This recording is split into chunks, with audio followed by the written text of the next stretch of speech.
नमस्कार दर्शक बंधु मु प्रदीप आपण मानक स्वागत करुच्ची आज आउ एक नुआ वीडियो रे।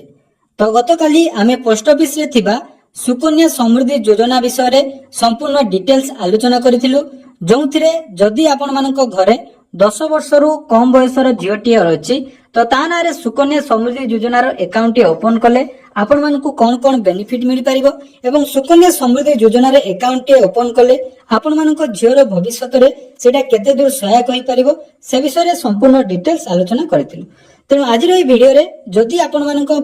घरे छोट पुओटी अछि एवं ता नाम रे आपण माने गुटे बेस्ट स्कीम रे टंका रखिया पई चाहुचंती जोंथिरे आपण मानकु टंका रखिले परवर्ती समय रे पिलार पाठ पढ़ा पई बा भविष्यत रे कोनोसी भी गुटे भलो काम करिया पई आपण माने जदि चाहुचंती ताले आजि ठारू आपण माने जदि निज छोट पुओ नाम रे बा आपण मानको घरे जदि गुटे पुओ पिला रहिछि ता नाम रे टंका इन्वेस्ट करिया पई चाहुचंती ताले एही स्कीम रे आपण माने टंका रखि पारिबे जोंथिरे आपण मानकु सुदर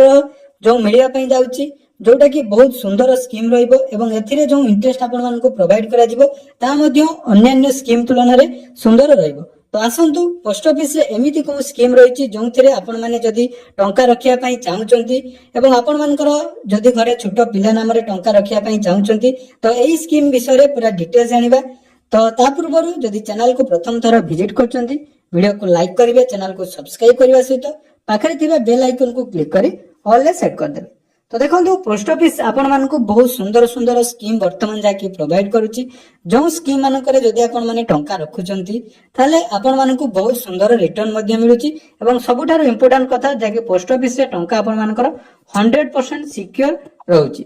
तेनु पोस्ट ऑफिस रे आजिर जो स्कीम विषय आमे आलोचना करिया पई जाउछु से स्कीम टीर नाम रहिची पीपीएफ आ पब्लिक प्रोविडेंट फंड। तो ये पब्लिक प्रोविडेंट फंड कौन एवं एथिरे आपण माने केमिति अकाउंट खोली पारिबे तार डिटेल्स आपण मानको सहित आज रो वीडियो रे आलोचना करबा। तो सर्वप्रथमे जदि आपण मानकर जो छोट पिला नाम रे पुओ पिला गुटे घरे रहिछि ता नाम रे आपण माने किछि टंका मासकु सेविंग करिया पई चाहुचंती तो एही स्कीम रे आपण माने जाकी टंका रखि पारिबे। जो स्कीम टीर नाम रहिछि आपण मानको जोटा कहिली पीपीएफ। तो ए पीपीएफ रे अन्य बेनिफिट कथा जदि हमें देखिबा जोंथिरे आपण मानको सुदर हार हिसाब रे एनुअली 7.1% हिसाब रे जाके आपण मानको टंका प्रोवाइड करा जाय थाए आपण मानकर टंका राशि ऊपर आपण मानको सुध प्रदान करा जाय थाए एवं मिनिमम जदि हमें देखिबा गुटे आर्थिक वर्ष रे आपण माने सर्वनिम्न 500 टंका रु आरंभ करी सर्वाधिक 1,50,000 टंका पर्यंत एही स्कीम रे टंका रखि पारिबे। एवं देखंतु एई जो टंका आपण माने रखिबे एथिरे आपण मानकर सेमिति किछि नाही जे प्रत्येक मास आपण मानकु उडे समान अमाउंट रो टंका डिपॉजिट करिया पई पड़िबो केवल आपण माने जते बेले चाहिले एई स्कीम रे टंका रखि पारिबे बा एई अकाउंट रे आपण माने सेविंग पर्पस रे जते बेले चाहिबे टंका रखि पारिबे एवं आपण माने जो टंका रखिबे सेई टंका ऊपर आपण मानकु भलो धरणर सुध मिलिबो। एबे देखंतु पीपीएफ बा पब्लिक प्रोविडेंट फंड आपण माने को माने खुली पारिबे विशेष करी जदि हमें देखिबा एही अकाउंट जेकोनोसी व्यक्ति जाकी इंडिया रो जेकोनोसी सिंगल अडल्ट निज नाम रे पीपीएफ अकाउंट ओपन करि पारिबे। जदि आपण माने निजर छोट पिला नाम रे अकाउंट ओपन करिया पई चाहुचंती ताले माइनर थ्रू गार्डियन हिसाब रे जेमिति आपनकर सुकन्या योजना रे झियो मानक नाम रे आपण माने अकाउंट खोलचंती सेही भली आपण मानकर छोट पुओ नाम रे मध्ये पीपीएफ अकाउंट ओपन करि पारिबे। एवं मने रखंतु ऑल ओवर इंडिया रे आपण मानकु केवल गुटिए बैंक किंबा पोस्ट ऑफिस रे गुटिए ही पीपीएफ अकाउंट आपण माने ओपन करि पारिबे। एवं पीपीएफ अकाउंट ओपन करिया पई हेले सर्वनिम्न आपण मानकु जाकी मिनिमम डिपॉजिट 500 टंका रहइबो एवं प्रत्येक फाइनेंशियल ईयर रे बा गुटिए आर्थिक वर्ष रे सर्वनिम्न आपण माने सेही अकाउंट रे 500 टंका रखिबा निहाती आवश्यक। ता सहित सर्वाधिक जोटा कि मु कहली 1,50,000 टंका पर्यंत एठी आपण माने टंका रखि पारिबे। या सहित देखंतु एथिरे जो टंका आपण माने रखिबे प्रत्येक वर्ष आपण मानकु एथिरे इंटरेस्ट जाकी प्रोवाइड करा दिबो एवं आपण माने चाहिले एथिरे गुटिए मासकु गुटे फिक्स अमाउंट टंका मध्ये डिपॉजिट करि पारंती किंबा आपण माने निज हिसाब रे जत्ते बेले भी आपण मानक पाखरे टंका हबो एई पीपीएफ अकाउंट रे आपण माने टंका रखि पारिबे। तो पीपीएफ अकाउंट ओपन करला परे आपण मानकर जाकी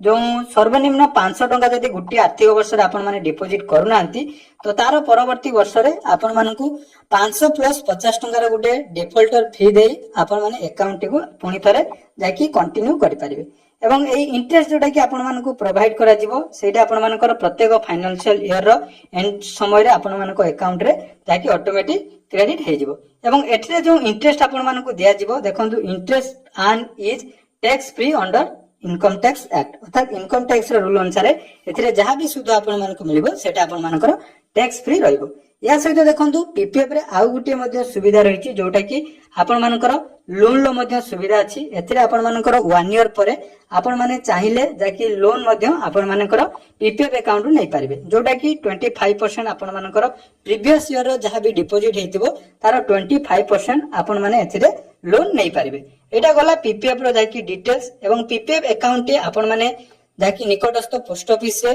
जोमुठी भी चाहिए आपण माने ओपन करि परिबे। तो पीपीएफ अकाउंट जदि आपण माने निज निजर पुओ नाम रे अकाउंट ओपन करछन्ती बा छोट पुओ नाम रे टंका डिपॉजिट करिया पई चाहुचन्ती तो ए पीपीएफ अकाउंट आपण मानको पई बेस्ट रहइबो। एबे आसंतु आमे जदि गुटे मंथली हिसाब रे कैलकुलेट करिबा अर्थात प्रत्येक मास आपण माने किछि फिक्स अमाउंट रो टंका जदि डिपॉजिट करिया पई चाहुचन्ती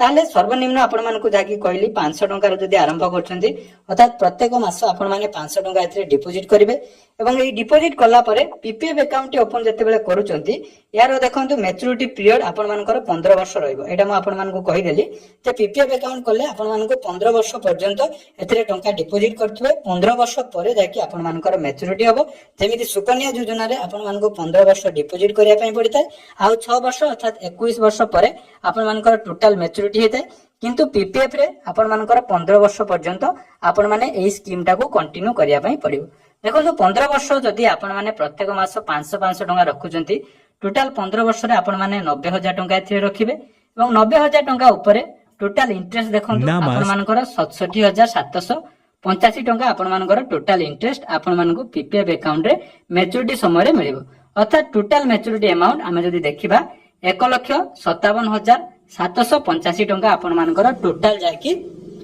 मैच्योरिटी अमाउंट रहइबो जोटा कि 500 टंका ऊपर सेही बळी जदि आपण माने 1,000 टंका लेखा करूचंती प्रत्येक मास जोटा कि म आपन गुडे कैलकुलेशन हिसाब रे देखै दोची किंतु एथिरे सेमिति किछि बाउंड नाही जे आपण मानको प्रत्येक मास समान अमाउंट टंका डिपॉजिट करिया पई पड़िबो। एटा मध्ये आपण माने मन रखंदु जते बेले चाहिबे आपण माने एथिरे टंका डिपॉजिट करि परिबे। तो सेही बळी 1000 टंका लेखा जदि आपण रखुचंती 1,80,000 टंका ऊपर टोटल आपण मानकर इंटरेस्ट होइबो 1,35,572 टंका एवं मैच्योरिटी अमाउंट 3,15,572 टंका आपण माने 15 वर्ष परे पाई परिबे। तेनु पोस्ट ऑफिस रो पीपीएफ अकाउंट गुडे सुंदर अकाउंट रहिछि जोंथिरे आपण माने जाकी टंका रखि परिबे एवं आपन को पिलार रो भविष्यत रे जदि पाठ पढ़ा हो बा कोनोसी क्षेत्र रे एटा आपण मानकु नियाती बहुत हेल्पफुल हो। तेनु पीपीएफ अकाउंट ओपन करिया पई हेले जदि 10 वर्ष रो कम पोटिया रहिछि ताले तार आधार कार्ड